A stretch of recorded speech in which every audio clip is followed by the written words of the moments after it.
মরতে হবে একদিন, মরতে হবে, হতেই হবে লাশ। মাঝে মাঝে মনে হয় কিসের আনন্দ, কিসের তো হাসি উল্লাস। মাঝে মাঝে মনে হয় কিসের আনন্দ, কিসের তো হাসি উল্লাস। আমার ভাই, আমার বন্ধুরা, আমি এক মিনিটের ভিতরে আমার কথা শেষ করে দেব। আজকে এখানে লাইট চালু, এজন্য এই জায়গাটা আমরা দেখতেছি। জানি না আজকের ওয়াজ আপনার জীবনের শেষ ওয়াজ হবে কিনা, জানি না আজকের ওয়াজ আমার জীবনের শেষ ওয়াজ হবে কিনা। আপনি জানেন না ওয়াজ থেকে বাড়ি আজকে ফিরে যেতে পারবেন। এর আগেই যদি এই দেহ থেকে প্রাণ পাখিটা বের হয়ে যায়। আখা কত সুন্দর করে লাইটিংটা দেখলাম, হুজুর কোরআনের কথা বললো শুনলাম।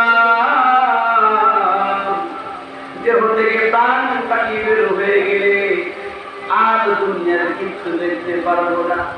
যে জামাটা আমি পরি, যে বালিশে আমি ঘুমাই, দুইটা সন্তান যে বালিশে বাবা ঘুমায়, ছোট সন্তান বলে আমি বাবার সাথে ঘুমাবো, মেয়ে বলে না না বাবার সাথে বাবার বালিশে আমি ঘুমাবো। বাবার যে কাপড়টা পরে দেখবেন মেয়েরা এমন মায়ের হয়, বাবার কাপড়টাও মেয়েরা তাদের শরীরে জড়াই রাখে। কিন্তু যখন এই দেহ থেকে প্রাণ পাখি বের হয়ে যাবে, আপনি যখন লাশ হয়ে যাবে, আপনার বালিশ আর আপনার ঘরে থাকবে না। আপনি যে বিছানার চাদরে শুইছেন ওই চাদর আর ঘরে থাকবে না। আপনি যে ফেরেশতারা বলতেছে আল্লাহ এটা খুব ইজি করবে, এটা সবাই জানে। প্রথম কাতারে জান্নাতে যাবে আপনার পয়গম্বর যারা, তারা সুবহানাল্লাহ বলেন। প্রথম কাতারে জান্নাতে যেতে মন আমাদের চায় না? চাই কি চায় না? মন চায়। ফেরেশতারা বলতেছে প্রথম কাতারে আপনার পয়গম্বর যারা, তারাই জান্নাতে যাবে। আল্লাহ বলতেছে ঠিক আছে, তোমাদের জবাব ঠিক হয়েছে, কিন্তু আজকে আমি তোমাদেরকে যে মাকসাদ নিয়ে প্রশ্ন করেছি, আমি পয়গম্বরদেরকে প্রথম কাতারে জান্নাতে দেব, এটা ঠিক। কিন্তু আর শ্রেণীর লোক থাকবে, ওই শ্রেণীর লোকদেরকেও আমি নবীদের সাথে প্রথম কাতারে জান্নাতে দেব।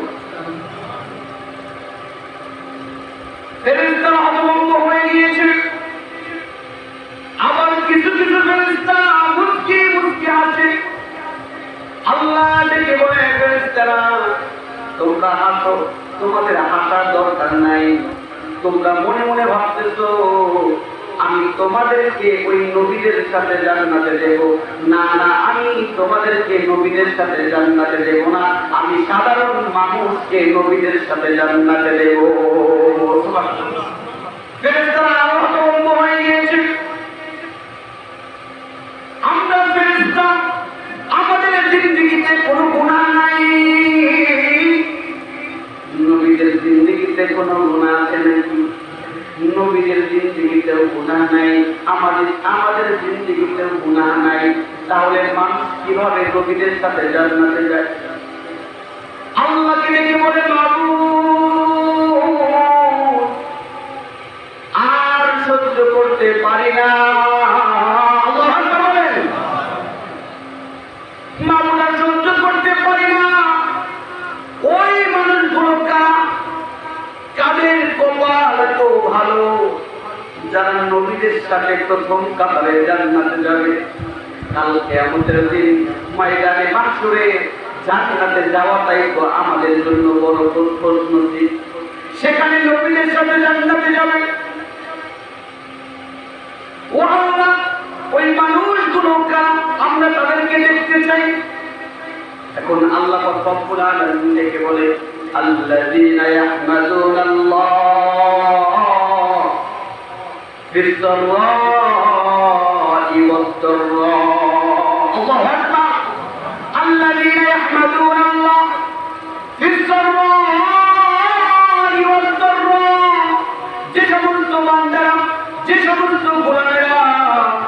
সুখে থাক আর দুঃখে থাক, হাসিতে থাকুক আর কান্নায় থাকুক, যে অবস্থায় থাকুক না কেন আল্লাহ পাক রব্বুল আলামিনের শুকরিয়া আদায় করবে।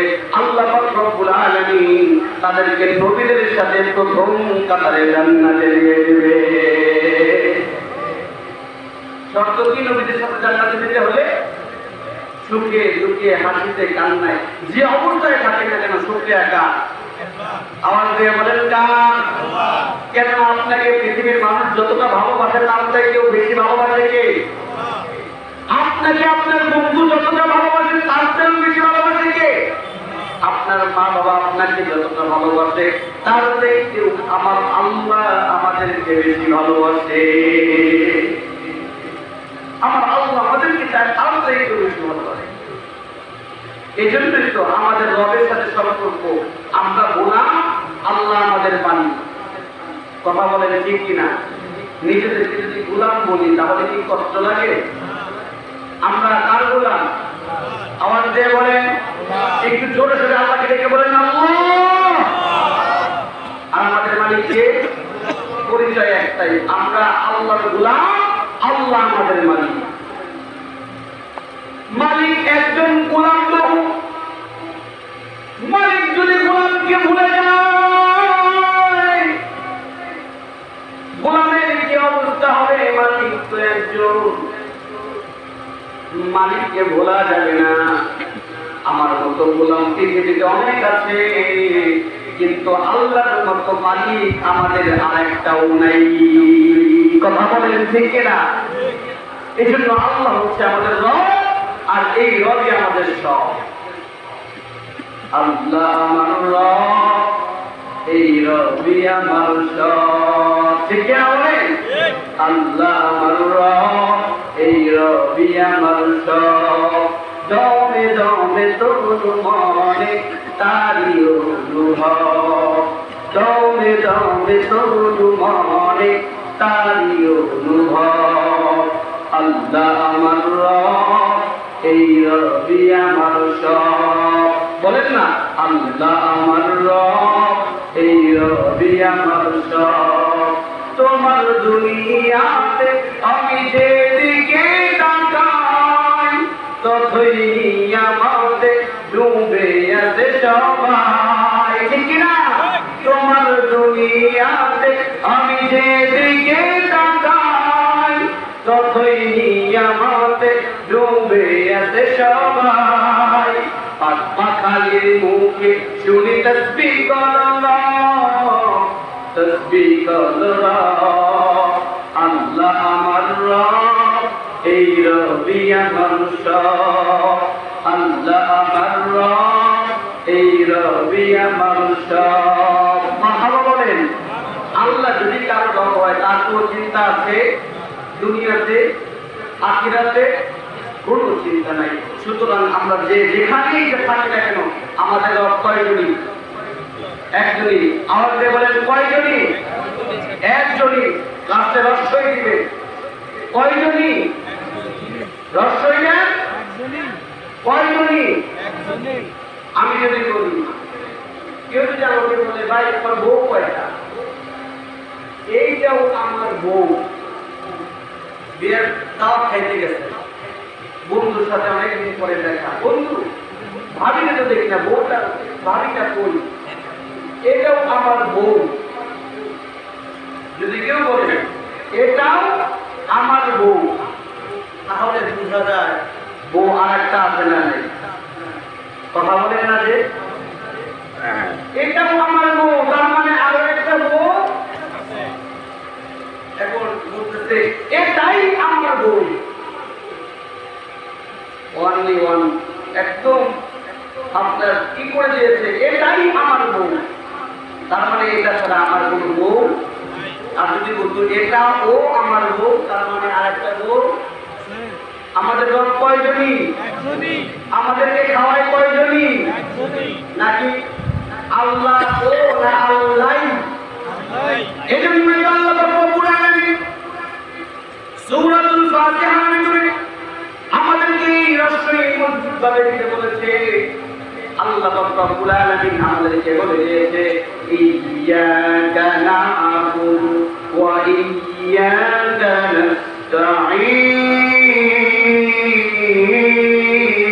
আল্লাহু আকবার। আমরা তোমারই ইবাদত করি, অন্য কারো ইবাদত করি না। আর যদি সাহায্য চাইতে হয় তোমারই কাছেই সাহায্য চাই। রহস্যই শিখিয়েছেন কে? এই রহস্যই হচ্ছে ঈমান। তাওহীদের অক্ষর হচ্ছে রহস্যই, আর শিরকের অক্ষর হচ্ছে ও। বাদ দেওয়ার মালিক কয়জনই? রহস্যই না কয়জনই? খাওয়াই কে? বলেন খাওয়াই কে? বৃষ্টি দেয় কে?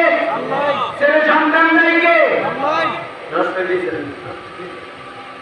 ছেলে সন্তান কি শুধু আল্লাহই দেয় না আর কেউ দেয়? আল্লাহই তো দেয়।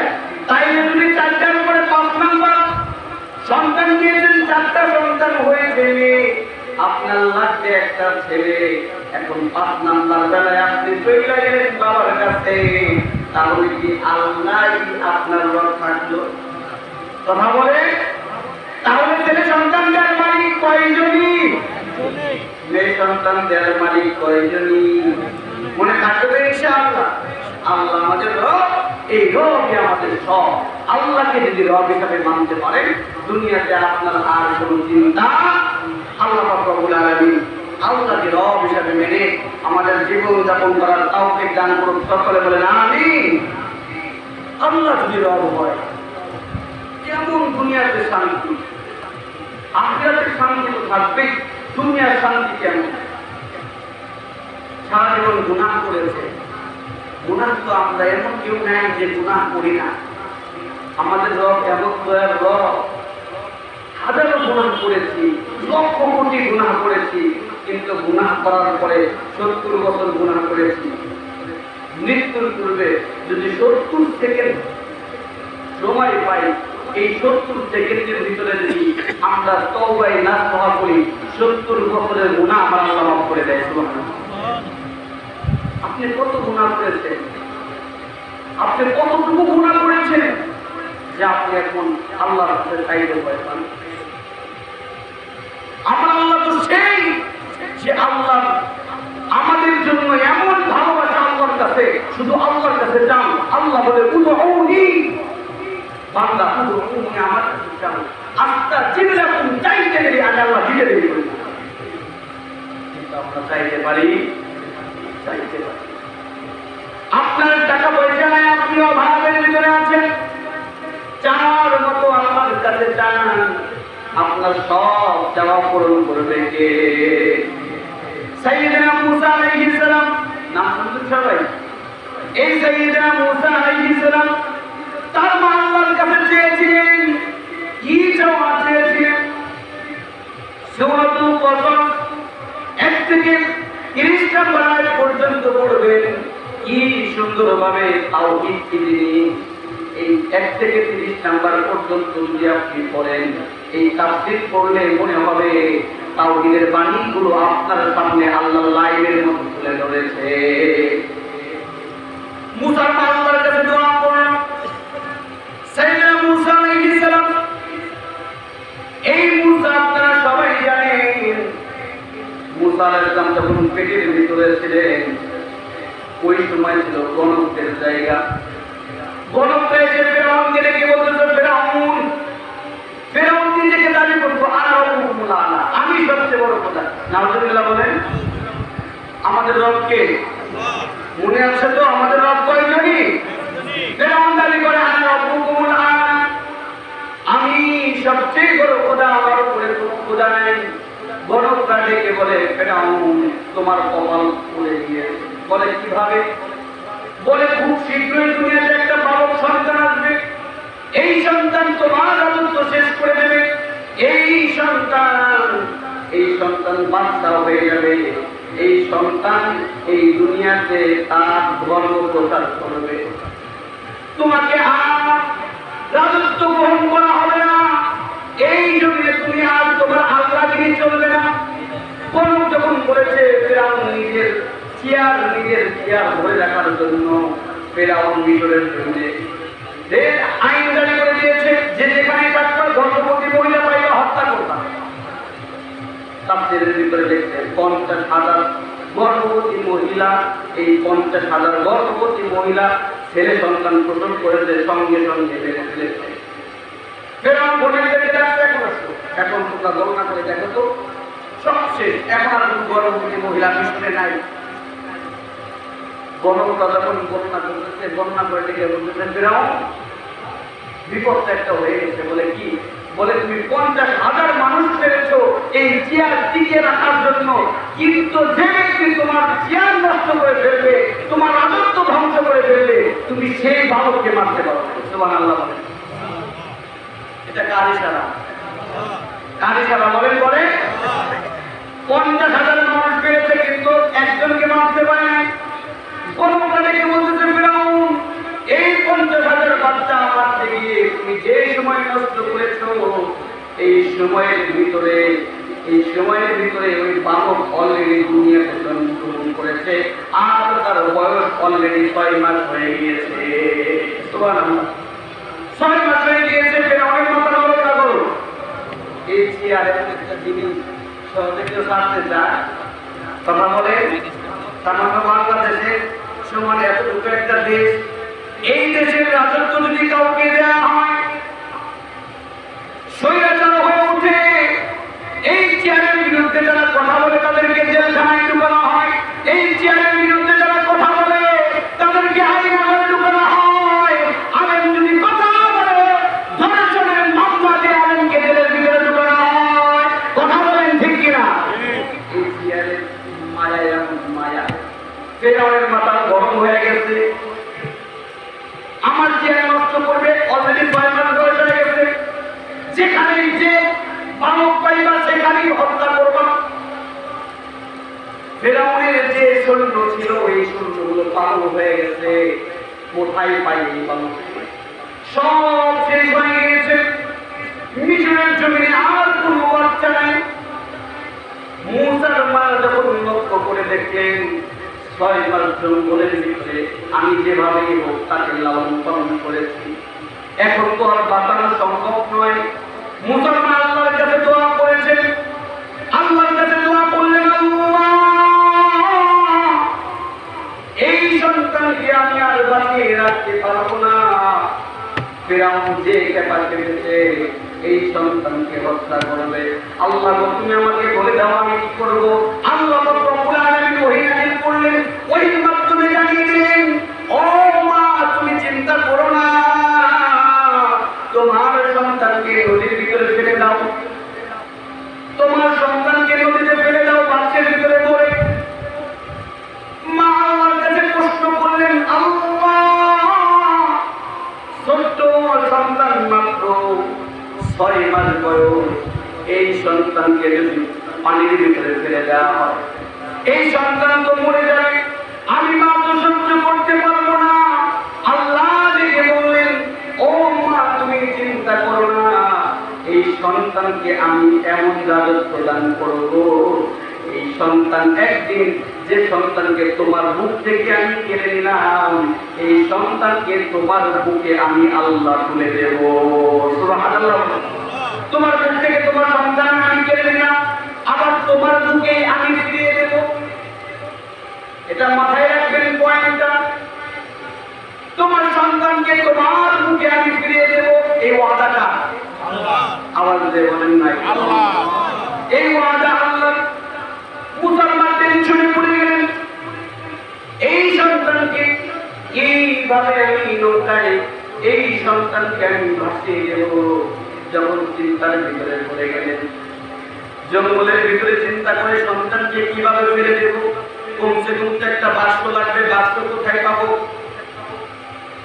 যখন এই চিন্তা করতেছে, হঠাৎ করে জঙ্গলের ভিতরে একটা মিস্ত্রি যায়, এই রাখবে কারো ঘর, কারো মিস্ত্রি বানানো লাগবে, কারো মিস্ত্রি দরকার নাকি। আল্লাহু আকবার বলেন।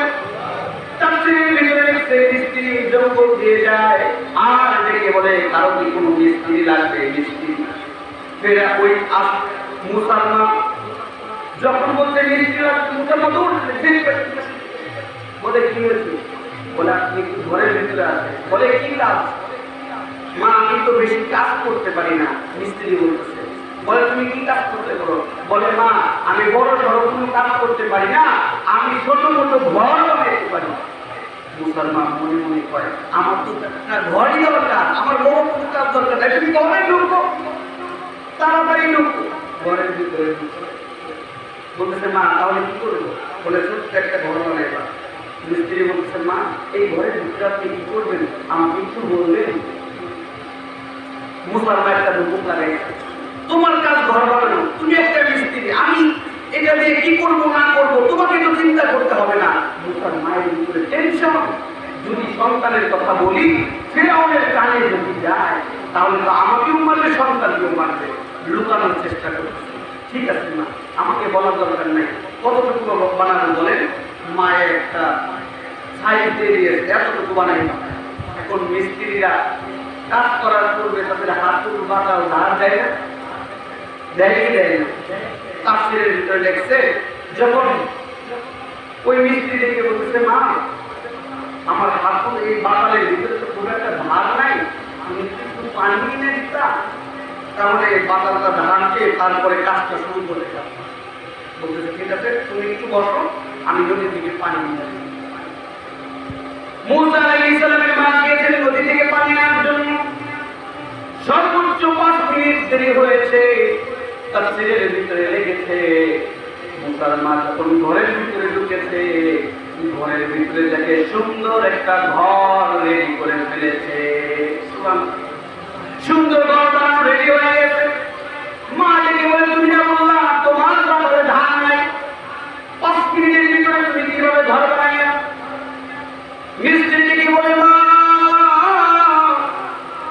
দেখলাম আপনার দেরি হচ্ছে, এই জন্য আমি তাড়াতাড়ি বানিয়ে ফেলেছি, আপনি কোনো চিন্তা করেন না, আমি শেষ করে ফেলেছি।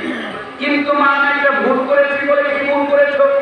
বলে মা আমি একটা ঘর বানাইছি, আমার উস্তাদ আমার শিক্ষক আমাকে শিখাইছে, আমি আজকে জীবনের প্রথম আমার উস্তাদ যেটা আমাকে শিখাইছে, আমার শিক্ষক যেটা আমাকে শিখাইছে ওইটা আজকে আমি জীবনে প্রথম কাজে লাগাইছি। বলে কি করেছো?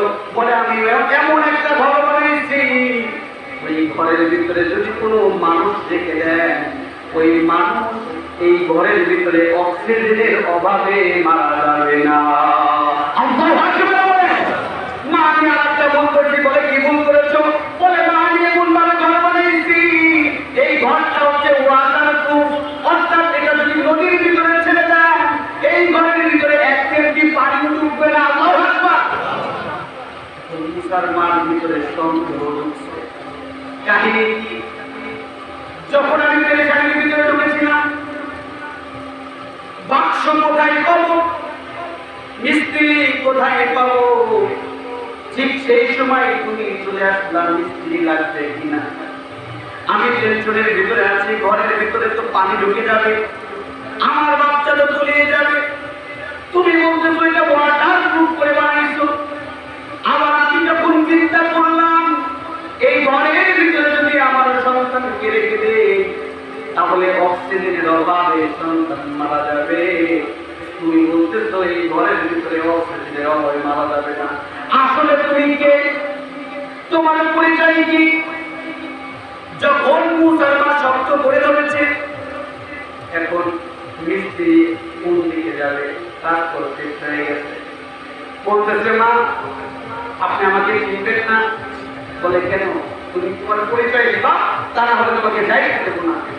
বলে মা আমি তো সেই যে আদমের কাছে ওই নিয়ে এসেছিলাম, আমি তো সেই যে মুসার যে নূহের কাছে ওই নিয়ে এসেছিলাম, আমি তো সেই যে ইব্রাহিমের কাছে ওই নিয়ে এসেছিলাম।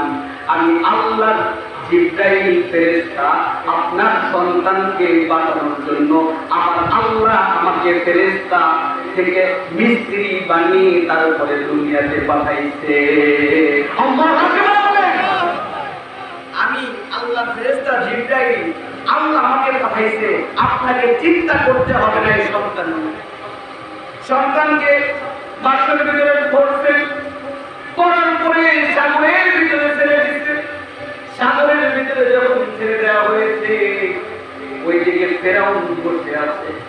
আসিয়াকে সঙ্গে নিয়ে, যখন আসিয়াকে নিয়ে সঙ্গে নিয়ে বসে আছে, ফেরাউনের চোখ ঠিক ওই বাক্সের উপরে গিয়ে পড়ছে।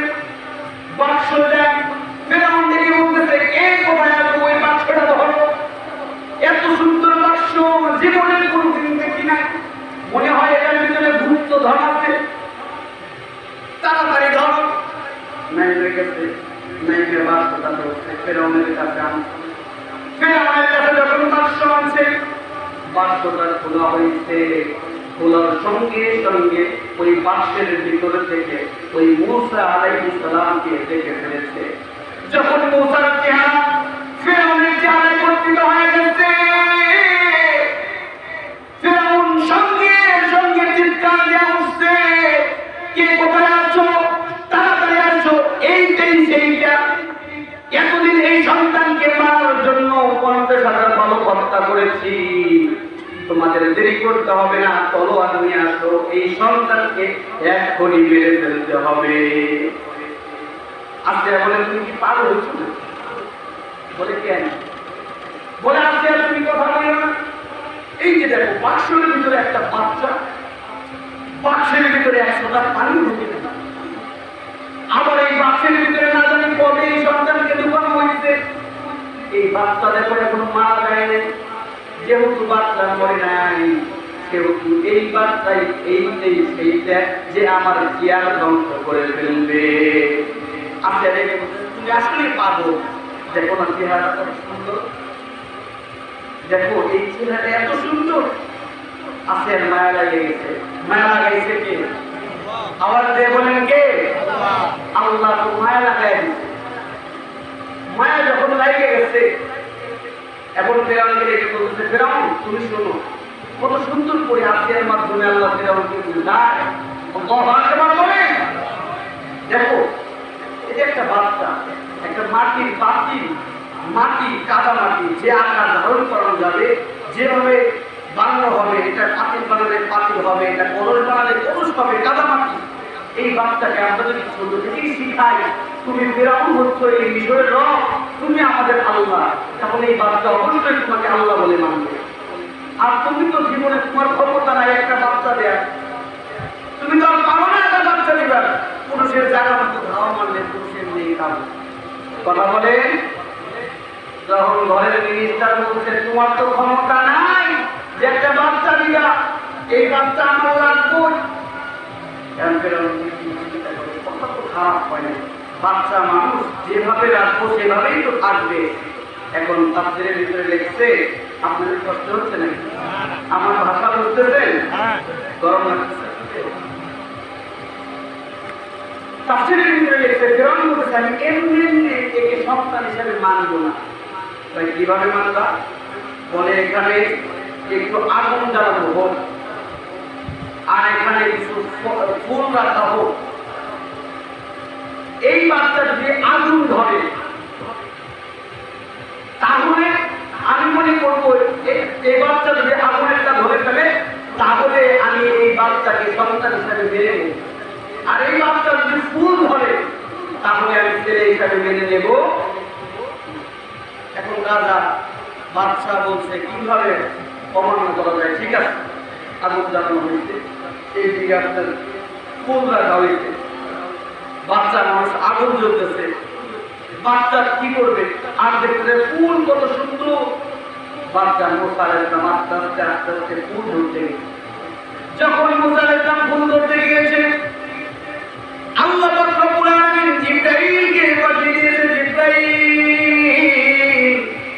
দেরি করার সময় নাই, আমি মুসার মাকে ওয়াদা করেছি, মুসার মাকে বলেছি তার সন্তানকে তার বুকে তুলে দেব। এই বাচ্চা যেন ফুল না ধরে, এই বাচ্চাকে আগুন ধরা দাও। আল্লাহু আকবার বলে, বাচ্চা আগুন ধরতে মুখে তুলে দিচ্ছে। এই জন্য কোরআনের ভিতরে আসছে, মুসা আলাইহিস সালাম যতদিন বেঁচে ছিল তিনি একটু তুতলা ছিল। তিনি একটু কি ছিল? তুতলা ছিল।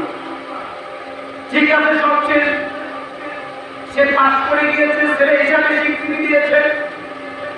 আজকে থেকে এই বাচ্চাকে আমার সন্তান হিসাবে ঘোষণা করে দিলাম। এই যে আমরা মুসা আলাইহিস সালাম বলি, কে দিয়েছে জানেন? এই নামটা কিন্তু আল্লাহ দেয়নি। তাফসীরের ভিতরে লেখছে ফিরআউন এত বিচক্ষণ মুখ ছিল, যখন এই বাচ্চাকে সন্তান রূপে গ্রহণ করে নিল, ফিরআউন ডেকে বলে এর একটা নাম রাখা হবে, এই সন্তানের নাম রাখা হবে মূসা। সুবহানাল্লাহ বলেন। মূ শব্দের অর্থ পানি, এটা ইব্রানি ভাষা। সা শব্দের অর্থ কাঠ। যেহেতু বাচ্চাটা পানিতে বাইরে আসছে কাঠের উপরে, এজন্য মূসা, ফিরআউন তার নামটাই দিতে মূসা। সুবহানাল্লাহ বলেন। আল্লাহর নামটা ভালো লাগছে, ভালো লেগে গেছে, এই জন্য আল্লাহ মূসা বলে তার নামটা আল্লাহ মূসাই রেখে দিয়েছে। সুবহানাল্লাহ বলেন। ঠিক আছে, আজকে থেকে মূসা আমার সন্তান। এখন মূসা আলাইহিস কান্না করে, বাচ্চা মানুষ কাঁদে, আস্তে আস্তে বলতেছে সন্তানটা আমার সন্তান। আহা কি সুন্দর সন্তান। আসিয়া যখন বুকের ভিতরে নিছে, সন্তান কাঁদে। আসিয়া বলে এই সন্তানকে দুধ খাওয়াতে হবে। ফিরআউন বলতেছে দুধ খাও। কত কেজি দুধ লাগবে? দুধ নিয়ে আসো। আসিয়া বলতেছে তুমি একটা পাগল, তুমি কি বাচ্চা? তুমি নিজেকে আল্লাহ দাবি করো, তুমি জানো না এই সন্তান অন্য কোনো কিছু দুধ খায় না? বলে তাহলে খবর শুরু দাও। তুমি কথা বলো না, তুমি পাগলের ঘরে পাগল। আল্লাহ আকবার বলেন। কি সুন্দর করে আল্লাহ আমাদেরকে বলে এই সন্তান কোন দুধ খাবে? বলে বুকের দুধ খাইব। হয়তো কথা খাও, হয়তো বলে না কইছি তুমি কথা বলবে না। জীবনে একটা সন্তান দিতে পারো নাই, তুমি তো জানবা না। যতক্ষণ পর্যন্ত মায়ের কোন সন্তান না হয়, গর্ভে কোন সন্তান আসে না, ততক্ষণ পর্যন্ত এই বুকে দুধ আসে। তুমি তো আমার সন্তান দিতে পারো না, দুধ আসতে আমার বুকে তো দুধ আসবে না, এই সন্তান দুধ খেতে পারবে না। এটা কার ইশারা? আওয়াজ দিয়ে বলে তাহলে এখন কি করা যায়? বলে তাকে বুকে দুধ খাওয়াইতে হবে, একটা দুধ মা দরকার। ঘোষণা করে দিয়েছে ফিরআউন, আমার সন্তান মূসাকে যে দুধ খাওয়াইতে পারবে তাকে এই রাজদরবারে থাকতে দেওয়া হবে, তাকে প্রথম ক্যাটাগরির চাকরি দেওয়া হবে, তাকে এই রাজদরবারে সুন্দর একটা ঘরে থাকতে দেওয়া হবে, দামি বিছানা দেওয়া হবে, দামি ফল ফ্রুট খেতে দেওয়া হবে, অনেক টাকা পুরস্কার দেওয়া হবে। মূসা আলাইহিস সালামকে দুধ খাওয়াবে, মূসাকে কোলে নিতে চায়, কিন্তু মূসাকে যেই হাত বাড়ায় কারো কোলে মূসা আলাইহিস সালাম যান না। ছোট্ট মানুষ 6 মাস বয়স, কারো কোলে যায় না। এক এক করে সব মহিলা লাইন ধরে দাঁড়িয়েছে। কোন মায়ের বুকের দুধ মূসা আলাইহিস সালাম খায় না। কিতাবের ভিতরে লেখছে, তাফসীরের ভিতরে লেখছে মূসা আলাইহিস সালামের একটা বোন ছিল। যখন মূসা আলাইহিস সালামের মা ওই বাসনের ভিতরে ঢুকাইয়ে যখন ছেড়ে দিয়েছিল, ওই বোনটাকে সাথে সাথে পাঠিয়ে দিয়েছিল, যাও গিয়ে দেখো এই বাচ্চা কোথায় যায়। তো ওই বোন সব কিছু দেখতেছিল। এখন বোন যখন সব কিছু দেখতেছিল, ফিরআউনের কাছে গেছে, ফোন গিয়ে বলতেছে ফিরআউনকে, আমি একটা মহিলার খবর জানি, আমার বিশ্বাস ওই মহিলার দুধ এই বাচ্চা খাবে, যাও তাড়াতাড়ি নিয়ে আসো। বাচ্চা দৌড়ে চলে গেছে জঙ্গলের ভিতরে। মাকে ডেকে বলে, মা আর দেরি করা যাবে না, এক কোটি চলো রাজ দরবারে যেতে হবে। মা ঘরে ফিরে গেছে। মনে হয় ফিরআউন জেনে গিয়েছে আমি ছেলে সন্তান প্রসব করেছিলাম, মনে হয় আজকে আমাকে মেরে ফেলবে। বলে তুমি তাড়াতাড়ি চলো। মা যখন রাজ দরবারে গিয়েছে, যাওয়ার পরে মা লক্ষ্য করে দেখে অনেক মহিলারা দাঁড়িয়ে আছে, সবাই এক এক করে চলে যায়। এখন সবচেয়ে যখন মূসা আলাইহিস সালামের মা আসছে, মা এখন একজন মহিলাকে দেখে বলে, তোমরা লাইন ধরে দাঁড়াইছো কেন? বলে এই ফিরআউনের একটা বাচ্চা আছে, এই বাচ্চাকে দুধ খাওয়াইতে পারলে এই রাজ দরবারে থাকার ব্যবস্থা হবে, খাওয়ার ব্যবস্থা হবে, এই জন্য আমরা বাচ্চাকে দুধ খাওয়াইতে চাই। কিন্তু এই বাচ্চা এমন দেখি এই বাচ্চা কারো বুকের দুধ খায় না। মা তখনই মনে দিতে সম্ভব ওই বাচ্চাটা কে। ফিরআউনের বাচ্চা আবার কোথা থেকে আসলো? মাস্টার সামনে যেতেছে। সামনে যাওয়ার পরে যখন এই মায়ের পানা এসেছে, কিতাবের ভিতরে লিখছে, তাফসীরের ভিতরে লিখছে, মুসার মা যখন হাত বাড়াইছে আর মুসার মা আল্লাহকে ডেকে বলছে, আল্লাহ এই বাচ্চা তো ছোট, এই বাচ্চা তো মায়ের কোল চিনবে না, এই বাচ্চা তো মা চিনবে না, এই বাচ্চা তো মনে হয় আমার দুধ খাবে না, আল্লাহ তুমি এই বাচ্চাকে আমার দুধ খাওয়ানোর ব্যবস্থা করে দাও। যখন মা হাত বাড়াইছে, তাফসীরের ভিতরে লিখছে 6 মাসের সন্তান, এই সন্তান মা যখন হাত বাড়াইছে এক লাফ দিয়ে মুসা আলাইহিস সালাম তার মায়ের বুকে ধরে গেছে। আল্লাহু আকবার। সন্তান মায়ের বুক চিনতে ভুল করে, মা সঙ্গে সঙ্গে কান্না করতে শুরু করছে, আল্লাহ এই সন্তানকে আমি জন্ম দিয়ে আমি বিপদে পড়ে গিয়েছিলাম, তুমি ওয়াদা করেছিলা, আল্লাহ ওয়াদা করেছিল না তোমার সন্তানকে তোমার মুখ থেকে নিয়ে গেলাম, আবার তোমার মুখে ফিরে আসবো, ফিরে দিতে দেয় নাই। ফিরআউন মুসা আলাইহিস সালামের মা উপরের দিকে তাকিয়ে আল্লাহকে দেখে বলে, আল্লাহ জঙ্গলের ভিতরে ভয় ছিল, তখন যেন আমাকে ফিরআউন মেরে ফেলবে, কিন্তু তুমি এমন কারিশমা করে দিলে, তুমি এমন পদ্ধতি দেখাইলা, এই সন্তানকে আমি মুসা, এই সন্তানকে আমি ফিরআউনের ঘরে এসে লালন পালন করতে পারি। আল্লাহু আকবার বলে। আল্লাহ পারে কি পারে না?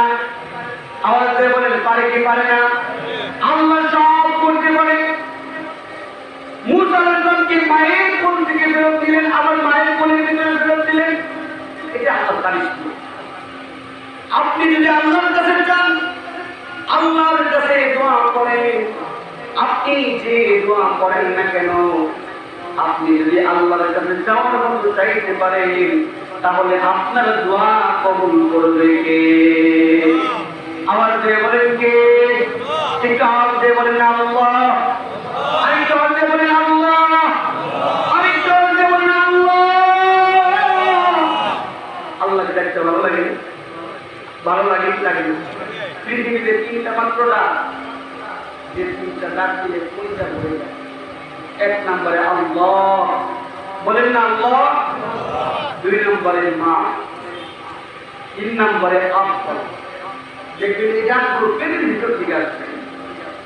মা, আব্বা, দেখবেন পেটের ভিতর থেকে আসবে, কলিজা হয়ে যাবে। কিন্তু এখনকার সন্তানরা তো মা বলেই ডাকে, মায়ের নাম হয়ে গেছে মা, বাবা হয়ে গেছে ড্যাডি। যে দামি দামি লিপস্টিক নেয়, আব্বা বললে তো লিপস্টিক নষ্ট হয়ে যায়, কি কম। আর ড্যাডি বললে তো ভোট লাগাইতে হয়। যে আব্বা আর মা, এই যে আব্বারা, এই ডাকের ভিতরে যে মায়া, এই বাবারা আব্বারা দেখবেন পিতার প্রতি অটোমেটিকলি একটা মহব্বত সৃষ্টি হয়। সৃষ্টি হয় কে ভাই? আর পৃথিবীতে 3টা জিনিস কেমন আছে, যে 3টা জিনিসের দিকে তাকাইলে সব। সুবহানাল্লাহ বলেন। 1 নম্বরে আল্লাহর কোরআন, এই কোরআনের দিকে তাকালে সব দিবেন কে? আওয়াজ দিয়ে বলেন। 2 নম্বরে পিতা মাতা, মায়ের দিকে আপনি যদি মুহাব্বতের নজরে একবার তাকান, হাদিসের ভিতরে আসছে আপনার আমল নামে আল্লাহ পাক রব্বুল আলামিন কবুল হবে সব দিয়ে। কতদিন হয়ে গেছে চিন্তা করে দেখেন তো, মায়ের দিকে তাকান না মুহাব্বতের নজরে? সময় তো নাই আপনার। মা বাবার দিকে মুহাব্বতের নজরে তাকাবেন। 2 নম্বর বাইতুল্লাহর দিকে যদি কেউ মুহাব্বতের দিকে তাকায়, চোখের গুনাহ আল্লাহ মাফ করবেন। এই জন্য আমরা এই 3টা জিনিসের চোখ রাখতে রাজি আছি তো ইনশাআল্লাহ। আল্লাহ রাব্বুল আলামিন আমাদেরকে এই 3টা জিনিসের চোখ রাখার তৌফিক দান করুন। সকলে বলেন আমিন। এখন আমার সময় শেষ হয়ে গেছে। কোরআনের মধ্যে সে বলতেছি, এই যে অসিজন গরমের সময়, তারপরেও ভেবেছেন কষ্ট হচ্ছে, যতই বলেন কষ্ট হচ্ছে না, এটা তো ইমানের দৃষ্টিতে বলতেছেন কষ্ট হচ্ছে না, কিন্তু ভিতরে ভিতরে কষ্ট আসে না।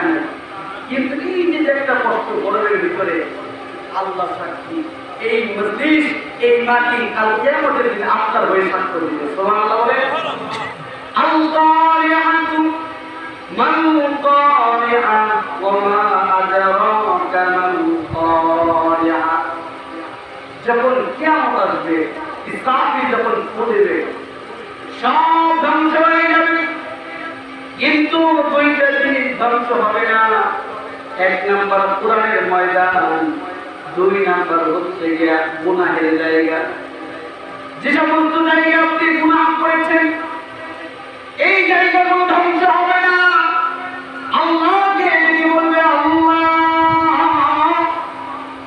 আমার এই মাটির উপরে এই মানুষগুলো নাফরমানি করেছে, এই মানুষগুলোকে যতক্ষণ পর্যন্ত জাহান্নামে না দিবা, আমার সাথে না নিয়ে যাইবা, ততক্ষণ পর্যন্ত আমি ধ্বংস হব না।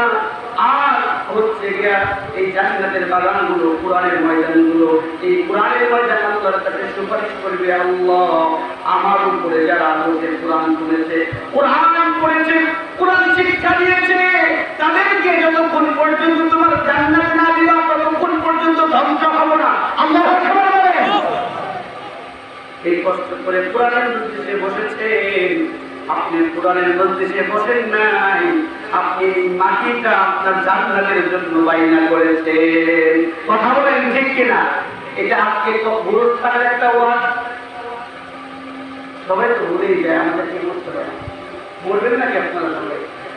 সবাই বলবেন? যদি মরা মানুষের চেহারা এমন না, কোরআনের মধ্যেই সেখানে চলছে, এই গ্রামে কি মানুষ এত ভুলাই? মানুষ আর নাই, এই গ্রামের মানুষ মরবে না। এখানে কবরস্থান, এখানে মা আছে, বাবা আছে, দাদা আছে, নানা আছে, নানি আছে, কমসে কম আজকে যদি এখানে বসে তাদের জন্য দোয়া করা দরকার ছিল। কথা বলেন। একদিন মরতে হবে, একদিন মরতে হবে, হতেই হবে মাঝে মাঝে মনে হয় কিসের আনন্দ, কিসের তো হাসি উল্লাস। মাঝে মাঝে মনে হয় কিসের আনন্দ, কিসের তো হাসি উল্লাস। আমার ভাই, আমার বন্ধুরা, আমি এক দিনের ভিতরে আমার কথা শেষ করে দেব। আজকে এখানে লাইট চালু, এজন্য এই জায়গাটা আমরা দেখতেছি। জানি না আজকের ওয়াজ আপনার জীবনের শেষ ওয়াজ হবে কিনা, জানি না আজকের ওয়াজ আমার জীবনের শেষ ওয়াজ হবে কিনা। আপনি জানেন না ওয়াজ থেকে বাড়ি আজকে ফিরে যেতে পারবেন। এর আগেই যদি এই দেহ থেকে প্রাণ পাখিটা বের হয়ে যায়, আখা কত সুন্দর করে লাইটিংটা দেখলাম, হুজুর কোরআনের কথা বললো শুনলাম, দেহ থেকে প্রাণ পাখি বের হয়ে গেলে আর দুনিয়ার কিছু দেখতে পারবো না। যে জামাটা আমি পরি, যে বালিশে আমি ঘুমাই, দুইটা সন্তান যে বালিশে বাবা ঘুমায়, ছোট সন্তান বলে আমি বাবার সাথে ঘুমাবো, মেয়ে বলে না বাবার সাথে বাবার বালিশে আমি ঘুমাবো। বাবার যে কাপড়টা পরে দেখবেন মেয়েরা এমন মায়া হয়, বাবার কাপড়টাও মেয়েরা তাদের শরীরে জড়াই রাখে, কিন্তু যখন এই দেহ থেকে প্রাণ পাখি বের হয়ে যাবে, আপনি যখন লাশ হয়ে যাবে, আপনার বালিশ আর আপনার ঘরে থাকবে না। আপনি যে বিছানার চাদরে শুইছেন, ওই চাদর আর ঘরে থাকবে না। আপনি যে কাপড় পরেছেন, ওই কাপড় থাকবে না। এক মিনিটের জন্য চোখটা বন্ধ করে দেবেন। আমার ভাই, আমার বাবাজি, চোখটা বন্ধ করে একবার চিন্তা করে দেখে, আপনার দেহ থেকে প্রাণটা বের হয়ে গেছে। পাঁচ প্রতিবেশী মানুষ আপনার কাছে আসছে, সুন্দর শরীরটাকে গোসল করাইছে, গোসল করানোর পরে আপনাকে সাদা কাপড়ে বেঁধাইছে, সাদা কাপড়ে বেঁধানোর পরে আর একটা দেহ